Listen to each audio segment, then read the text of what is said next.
आज सबसे पहले बात करेंगे जम्मू कश्मीर में होने वाले पंचायत चुनावों की, जिसको लेकर सभी राजनीतिक दलों ने तैयारियां शुरू कर दी हैं। लेकिन भारतीय जनता पार्टी ने क्या रणनीति बनाई है पंचायत चुनावों को लेकर, उसके बारे में आपको बताएंगे। इसके बाद आपको बताएंगे कि कश्मीर के सोनामर्ग के गगनगीर में जो आतंकी हमला हुआ था और 7 निर्दोष लोग मारे गए थे, उसमें अब सुरक्षा बलों ने लश्कर के एक आतंकी को मारने में कामयाबी हासिल की है। और आखिर में बात करेंगे कश्मीर की डल लेक के बारे में, जहां पर एक नई सर्विस जो है वो शुरू होने जा रही है। क्या है वो सर्विस, इन सब खबरों पर विस्तार से करेंगे चर्चा। आप देख रहे हैं जमहूरियत की बात। जम्मू कश्मीर में लोकसभा और विधानसभा के चुनाव हो चुके हैं और अब जम्मू कश्मीर की जनता और साथ ही साथ जो राजनीतिक दल हैं वो बेसब्री से पंचायत चुनावों का इंतजार कर रहे हैं। और जितने भी राजनीतिक दल हैं उन्होंने पंचायत चुनावों के लिए तैयारियां जो है वो भी शुरू कर दी है। लेकिन अगर हम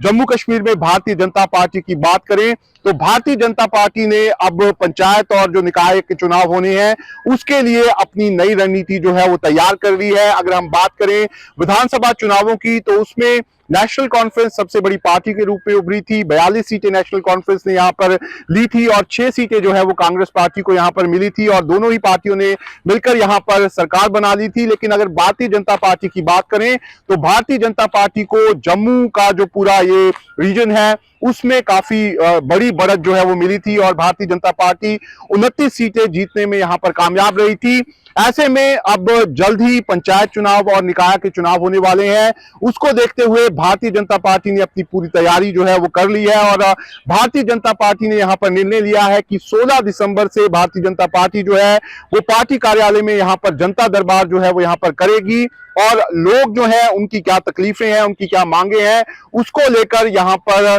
भारतीय जनता पार्टी के विधायक जो हैं वो यहां पर लोगों से बात करेंगे। इसके लिए भारतीय जनता पार्टी ने अपने जो विधायक जीत के आए हैं उनकी अलग अलग ड्यूटीज जो है वो इस जनता दरबार के लिए यहां पर लगा दी है। लेकिन इसके साथ ही साथ जो जम्मू कश्मीर की अलग अलग डिस्ट्रिक्ट है, उसके साथ ही साथ जो कश्मीर का अलग अलग एरिया जो है यहां पर है, उसके लिए भी भारतीय जनता पार्टी ने यहां पर विधायकों को ड्यूटीज जो है वो दे दी हैं और सभी विधायक जो हैं वो अलग अलग यहां पर जिलों में जाएंगे और जिलों में जाकर वो लोगों के बीच जाएंगे, लोगों के क्या मुद्दे हैं उनको जानेंगे और उन मुद्दों का हल निकालने की कोशिश जो है वो यहां पर करेंगे, ताकि जो पंचायत और साथ ही साथ यहां पर जो निकाय के चुनाव होने हैं उसमें भारतीय जनता पार्टी जो है वो बढ़त बना सके। ऐसे में भारतीय जनता पार्टी के जो विधायक हैं उनके साथ यहाँ पर पार्टी पदाधिकारियों की बैठक हुई है और उन्हें ये सब चीजें जो है वो बता दी गई हैं। अगर हम बात करें भारतीय जनता पार्टी के जो विधायक जीत कर आए हैं, उन्हें ये भी कहा गया है कि वो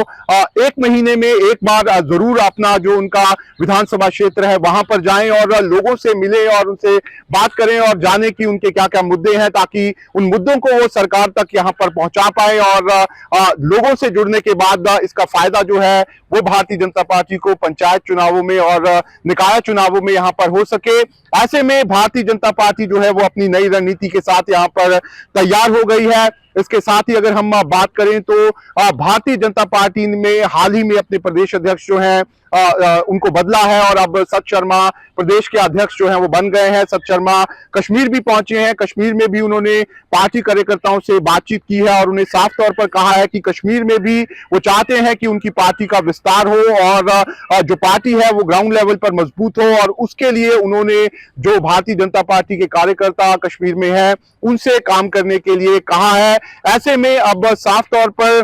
भारतीय जनता पार्टी जो है उसने अपनी तैयारियां जो पंचायत और निकाय चुनाव है उनके लिए शुरू कर दी है। इससे पहले भारतीय जनता पार्टी जो है उनका एक बड़ा सदस्यता अभियान जो है इस समय जम्मू कश्मीर में चल रहा है और जितने भी यहां पर उनके विधायक हैं साथ ही साथ पार्टी कार्यकर्ता हैं वो ज्यादा से ज्यादा लोगों को पार्टी ज्वाइन करवाने के काम में यहां पर लगे हुए हैं। और इसके बाद भारतीय जनता पार्टी में बताया जा रहा है कि जो संगठन के चुनाव है वो भारतीय जनता पार्टी में यहां पर होंगे, जिसके बाद जो संगठन में यहां पर लोग चुनकर आएंगे उनको यहां पर अपनी अपनी पंचायतों में निकाय चुनाव जो होने हैं उसमें जाने के लिए यहां पर कहा जाएगा और इन चुनावों में किस किस कैंडिडेट को यहां पर खड़ा करना है उसका चुनाव जो है वो भी यहां पर पार्टी के पदाधिकारी जो है वो करेंगे। ऐसे में भारतीय जनता पार्टी जो है उसने अपनी पूरी तैयारियां जो है वो पंचायत चुनावों के लिए कर ली है। लेकिन अगर हम दूसरी तरफ बात करें, जो कांग्रेस पार्टी है या फिर नेशनल कॉन्फ्रेंस है, उनकी तैयारियां भी जो है वो पंचायत चुनावों के लिए शुरू हो गई हैं। खासतौर पर अगर हम कांग्रेस पार्टी की बात करें तो उनको काफी नुकसान जो है वो विधानसभा चुनावों और लोकसभा चुनावों में उठाना पड़ा था, लेकिन बावजूद इसके कांग्रेस पार्टी को अच्छा खासा वोट जो है वो यहां पर जम्मू कश्मीर से मिला था। लेकिन जम्मू रीजन में काफी बड़ा नुकसान कांग्रेस पार्टी को यहां पर झेलना पड़ा था। ऐसे में कांग्रेस पार्टी के जो अध्यक्ष हैं तारिक हमीद कर्रा, वो पिछले जब से वो चुनाव हारी है उनकी पार्टी, तब से ही यहां पर पार्टी के अलग अलग जो पदाधिकारी हैं जो पूरे अलग अलग जिलों में हैं उनसे मुलाकात कर रहे हैं, और उन्होंने एक फैक्ट फाइंडिंग कमेटी जो है वो भी यहां पर बनाई थी और उसकी रिपोर्ट जो है वो यहां पर आ गई है। और कांग्रेस पार्टी में भी बड़े बदलाव जो है वो संगठन में देखे जा सकते हैं, और कांग्रेस पार्टी पंचायत चुनावों से पहले अपना संगठन जो है उसमें कई बड़े बदलाव जो है वो करने जा रही है। ऐसे में कांग्रेस पार्टी जो है वो भी अपने आप को पंचायत चुनावों के लिए तैयार कर रही है, और जो नुकसान उसको विधानसभा चुनावों में उठाना पड़ा है उसकी भरपाई की तैयारी यहां पर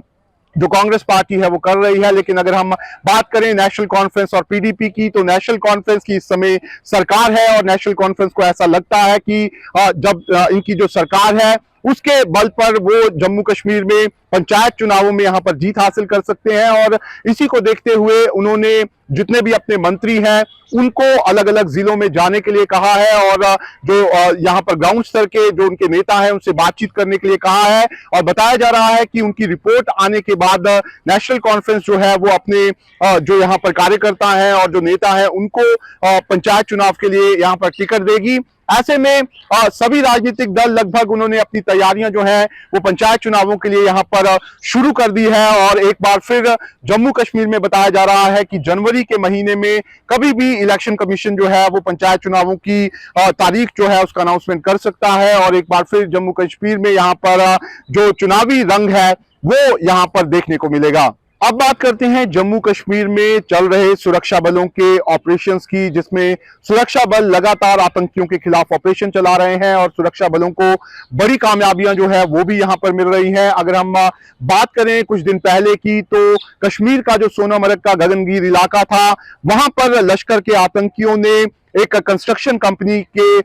ऊपर हमला किया था, जिसमें 7 जो निर्दोष लोग थे वो मारे गए थे, जिसमें से एक डॉक्टर भी था। लेकिन अब सुरक्षा बलों ने जो कई दिनों से यहां पर आतंकियों को ढूंढ रहे थे उनको बड़ी कामयाबी मिली है, और एक लश्कर के आतंकी को यहां पर मारने में सुरक्षा बलों ने कामयाबी हासिल की है। श्रीनगर का हारवन इलाका है जहां पर ऑपरेशन जो है सुरक्षा बलों ने किया है, और उस ऑपरेशन में जो लश्कर का ए श्रेणी का आतंकी था जुनैद अहमद भट्ट, वो मारा गया है। दरअसल सुरक्षा बलों को इनपुट मिले थे कि जुनैद जो है वो हारवन इलाके में छुपा हुआ है, जिसके बाद सुरक्षा बलों ने वहां पर घेरा लगाया था। लेकिन उस घेरे के दौरान जब सुरक्षा बल आगे बढ़ रहे थे तो उसी दौरान आतंकियों ने वहां पर फायरिंग की, जिसके बाद सुरक्षा बलों ने उस पूरे इलाके को घेरा, और आखिर में ये जो जुनैद अहमद भट्ट है जो लश्कर का ए कैटेगरी का आतंकी था वो इस हमले में मारा गया। और जुनैद से सुरक्षा बलों ने M4 राइफल, साथ ही साथ गोला बारूद और दूसरे हथियार जो हैं वो बरामद किए हैं। अगर हम बात करें इस लश्कर के आतंकी जुनैद अहमद भट्ट की, तो ये कुलगाम के कोईमू इलाके का रहने वाला था, और 2023 से ही ये यहाँ पर अलग अलग जो आतंकी गतिविधियां थी उसमें यहाँ पर इन्वॉल्व था, और सुरक्षा बल जो थे वो लगातार इसकी तलाश अलग अलग इलाकों में कर रहे थे। ऐसे में अब सुरक्षा बलों ने जुनैद अहमद भट्ट को मारने में कामयाबी हासिल की है, लेकिन अभी भी ऑपरेशन जारी है, और सुरक्षा बलों को ऐसा लग रहा है कि 2 से 3 और आतंकी जो है वो इस इलाके में हो सकते हैं। ऐसे में सुरक्षा बल जो हैं वो लगातार अपने ऑपरेशन इस समय जम्मू कश्मीर के अलग अलग इलाकों में चला रहे हैं, और इसके साथ ही साथ अगर पिछले 15 दिनों की बात करें तो सुरक्षा बलों ने एक मैसिव ऑपरेशन जो है वो जम्मू कश्मीर में अलग अलग OGW वर्कर जो आतंकियों के मददगार जो हैं वो काम कर रहे हैं उनके खिलाफ चलाया है, और 200 के आसपास ऐसे ठिकाने हैं जहां पर स्ट्राइक की गई है, जिसके बाद कई यहाँ पर जो OGW वर्कर्स हैं उनको पकड़ा गया है, और उनके पास से एम्युनिशन के साथ साथ कई इलेक्ट्रॉनिक गैजेट्स जो हैं वो बरामद हुए हैं और सुरक्षा बलों के ऑपरेशन लगातार जारी हैं। उधमपुर के बसंतगढ़ में सुरक्षा बलों को एक बड़ी कामयाबी मिली है, जहां पर उन्होंने 2 महिला ओजीडब्ल्यू वर्कर्स जो हैं उनको भी पकड़ा है। और सुरक्षा बलों को इस तरह की जानकारी मिली थी कि ये जो दोनों ही महिलाएं हैं ये आतंकियों का गाइड के रूप में भी काम कर रही थी, साथ ही साथ उनको लॉजिस्टिक सपोर्ट जो है वो भी दे रही थी और उनको ठहरने की जगह और खाने का सामान जो है वो भी दे रही थी। ऐसे में इन दोनों ही महिलाओं को पकड़ा गया है और पीएसए में इनके खिलाफ केस जो है वो दर्ज कर दिया गया है। अगर हम बात करें जम्मू कश्मीर में ऑपरेशंस की, तो जम्मू कश्मीर के लेफ्टिनेंट गवर्नर मनोज सिन्हा जो है वो लगातार अलग अलग तरह की मीटिंगें जो है वो ले रहे हैं। कल भी मनोज सिन्हा ने यहाँ पर मीटिंग जो है वो अपने कश्मीर के जो यहाँ पर पुलिस है और साथ ही जम्मू की पुलिस है उसके साथ ली है। और ऐसा बताया जा रहा है कि पुलिस को किस तरीके से और मॉडर्नाइज किया जा सके और उनको किस तरीके से अलग अलग इक्विपमेंट्स जो है वो दिए जा सके और अलग अलग विभाग में किस तरीके से काम हो सके पुलिस के लिए, उसके लिए अब जम्मू कश्मीर पुलिस का बजट बढ़ सकता है। और ऐसा बताया जा रहा है कि 500 करोड़ के आसपास ये बजट जो है वो बढ़ा सकते हैं। और मनोज सिन्हा लगातार पुलिस को सशक्त बनाने के लिए अलग अलग तरह के कदम उठा रहे हैं। इसके साथ ही साथ जो ऑपरेशंस जम्मू कश्मीर में चल रहे हैं उसको लेकर भी मनोज सिन्हा जो है उन्होंने कई मीटिंगें यहाँ पर सुरक्षा कर्मियों के साथ की हैं और उसमें उन्होंने साफ तौर पर उन्हें कहा है कि वो हर कार्रवाई करने के लिए आजाद हैं। और पिछले कुछ यहाँ पर दिनों की बात करें तो सुरक्षा बलों ने कई आतंकी जो है उनको मारने में इसीलिए कामयाबी जो है वो हासिल की है। लेकिन मनोज सिन्हा ने साफ तौर पर जो सुरक्षा कर्मी हैं और जो जम्मू कश्मीर पुलिस है उनसे कहा है कि जम्मू कश्मीर में जो आतंक का इकोसिस्टम है उसको खत्म करने के लिए काम करें और उसी को लेकर कार्रवाई जो है वो ओजीडब्ल्यू वर्कर्स और साथ ही साथ आतंकियों के मददगारों के खिलाफ हो रही है। और लेफ्टिनेंट गवर्नर मनोज सिन्हा ने भी हाल ही में यहाँ पर 2 सरकारी इंप्लॉई जो हैं उनको नौकरी से बर्खास्त कर दिया है। उनके यहाँ पर आतंकी संगठनों के साथ संपर्क जो है वो यहाँ पर सामने आए थे और कई तरह की आतंकी वारदातों में वो यहाँ पर शामिल पाए गए थे। ऐसे में कोशिश यहाँ पर सुरक्षा कर्मियों की यही है कि जो इकोसिस्टम यहाँ पर आतंकी तैयार करने की कोशिश कर रहे हैं उसको खत्म किया जाए और साथ ही साथ जो आतंकी इस समय अलग अलग इलाके में जम्मू और कश्मीर के यहाँ पर घूम रहे हैं उनको यहाँ पर मार गिराया जाए। और साथ ही अगर हम बात करें तो सुरक्षा बल और जम्मू कश्मीर पुलिस को के पास इस तरह के इनपुट हैं कि जो आतंकी जम्मू रीजन में है वो इस समय पहाड़ी इलाकों में है और बर्फबारी के बाद वो निचले इलाकों में आ सकते हैं। ऐसे में कोई भी ओजीडब्ल्यू वर्कर या उनका मददगार उनकी मदद ना करे, इसी को देखते हुए ओजीडब्ल्यू के खिलाफ एक बड़ा ऑपरेशन यहाँ पर लॉन्च किया गया है। और अभी भी सुरक्षा बलों के ऑपरेशन जो है वो जारी है और सुरक्षा बलों की यहाँ पर पूरी कोशिश यही है कि जो आतंकी खासतौर पर विदेशी आतंकी जम्मू के रीजन में यहाँ पर आने में कामयाब रहे थे उनको जल्द से जल्द मार गिराया जाए। आखिर में अब बात करते हैं कश्मीर की प्रसिद्ध डल लेक के बारे में, जहां पर जब भी देश भर से पर्यटक पहुंचते हैं साथ ही साथ जम्मू कश्मीर के लोग पहुंचते हैं तो वो शिकारा राइड करना जो है वो नहीं भूलते हैं। कश्मीर के स्थानीय जो है वो वहां पर शिकारा चलाते हैं और यूनियन के अंदर शिकारा जो है वो वहां पर चलाए जाते हैं और जो भी लोग वहां पर आते हैं तो उनको शिकारा राइड के लिए वहां से डल गेट से जो डल लेक है वहां पर लेकर जाया जाता है। लेकिन अब पहली बार कश्मीर में लेक में उबर शिकारा जो है वो शुरू हो गया है और अब देश भर से जो भी पर्यटक जम्मू कश्मीर पहुंचेंगे या फिर जम्मू कश्मीर से पहुंचेंगे तो वो उबर के जरिए यहाँ पर अपनी बुकिंग शिकारा राइड के लिए करवा सकते हैं। और उबर सर्विसेज जो है उसकी शुरुआत जम्मू कश्मीर में शिकारा राइड के रूप में हो चुकी है। जम्मू कश्मीर के लेफ्टिनेंट गवर्नर मनोज सिन्हा जो है उन्होंने यहाँ पर ये जो सर्विस शुरू हुई है उसमें जितने भी स्टेक होल्डर्स थे उनको मुबारकबाद दी है और उन्होंने साफ तौर पर कहा है कि ये जो नई टेक्नोलॉजीज है इससे कहीं ना कहीं जो कल्चरल हेरिटेज है जम्मू कश्मीर का उसको आगे बढ़ाने में मदद जो है वो मिलेगी। इसके साथ ही अगर हम बात करें उबर की तो उन्होंने भी स्टेटमेंट जारी किया है और उन्होंने साफ तौर पर कहा है कि उन्होंने अपनी सर्विसेज शुरू कर दी है कश्मीर में और कोई भी शख्स जो है वो ऑनलाइन यहाँ पर सर्विस जो है वो ले सकता है और कश्मीर की जो खूबसूरती है उसको यहाँ पर निहार सकता है। अगर हम बात करें उबर सर्विसेज की तो उबर ने